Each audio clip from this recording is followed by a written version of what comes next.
ఓంకార్ నాయుడు, తరుణ్ భాస్కర్ గోదావరి జిల్లాల్లో మంచి పేరున్న చేపల వ్యాపారి. కానీ కోపం మాత్రం ముక్కుమీదే ఉంటుంది. మరోవైపు ప్రశాంతి, ఈషా రెబ్బా చిన్నప్పటినుంచి ఇంట్లో కండీషన్స్ మధ్య పెరుగుతుంది. తన ఇష్టాయిష్టాలకు, స్వేచ్ఛకు అక్కడ విలువే ఉండదు. కాలేజీలో ఓ లెక్చరర్ భావాలు నచ్చి అతన్ని ఇష్టపడినా చివరికి అతను కూడా ఆమె స్వేచ్ఛకు అడ్డుపడతాడు. ఇంతలో ఇంట్లో వాళ్లు ఆమెకు ఇష్టం లేకపోయినా మేల్ ఇగో ఉన్న ఓంకార్ నాయుడితో బలవంతంగా పెళ్లి జరిపిస్తారు. పెళ్లయ్యాక భర్త ప్రవర్తన, ప్రేమలేని కాపురం చూసి ప్రశాంతి కుమిలిపోతుంది. ఓంకార్ ఇంట్లో తన మాటే శాసనంలా సాగాలి అనుకునే రకం. భార్య ఇంట్లో చిన్న మార్పులు చేసినా తట్టుకోలేక ఆమెపై చేయి చేసుకోవడం మొదలుపెడతాడు. ఇక సహనం నశించిన ప్రశాంతి మార్షల్ ఆర్ట్స్ నేర్చుకుని భర్తనే చితకొట్టడం స్టార్ట్ చేస్తుంది. భార్య దెబ్బలకు తాళలేక, ఫిజికల్గా ఆమెను ఎదుర్కోలేక ఓంకార్ సతమతమవుతాడు. ఆమెను తల్లిని చేస్తే దారికి వస్తుందని మామ, బ్రహ్మాజీ ఇచ్చిన సలహాతో ఓంకార్ ఓ ప్లాన్ వేస్తాడు. మరి అది వర్కౌట్ అయిందా?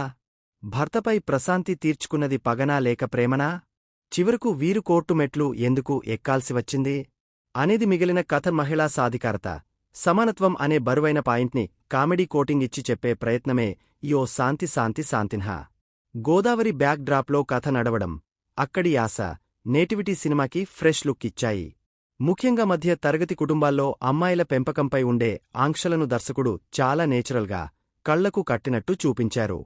ఫస్టాఫ్ అంతా పెళ్లి చూపులు, భర్త పెత్తనం, ఆ గొడవలతో సరదాగా సాగిపోతుంది. ఇంటర్వెల్ బ్యాంగ్లో వచ్చే చిన్న ట్విస్ట్ ఆకట్టుకుంటుంది. ఇక సెకండాఫ్లో సీన్ రివర్స్ అయ్యి భర్తని భార్య కొట్టడం, ఆ బాధని ఓంకార్ బయటకి చెప్పుకోలేకపడే పాట్లు నవ్వులు పూయిస్తాయి. అయితే సినిమాని పూర్తిగా కామెడీ వైపు మళ్లించే ప్రయత్నంలో ఎమోషన్ మిస్ అయ్యింది. కొన్ని సన్నివేశాలు సాగదీసినట్టుగా అనిపిస్తాయి. స్క్రీన్ ప్లేలో ఉండాల్సిన టైట్నెస్ లోపించింది.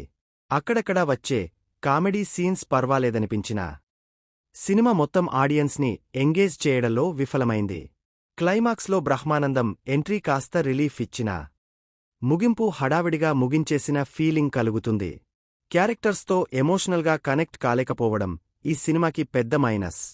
ఒరిజినల్ సినిమా చూసిన వాళ్లకు ఇది కిక్ ఇవ్వదుగాని చూడని వాళ్లు మాత్రం ఎంజాయ్ చేయొచ్చు.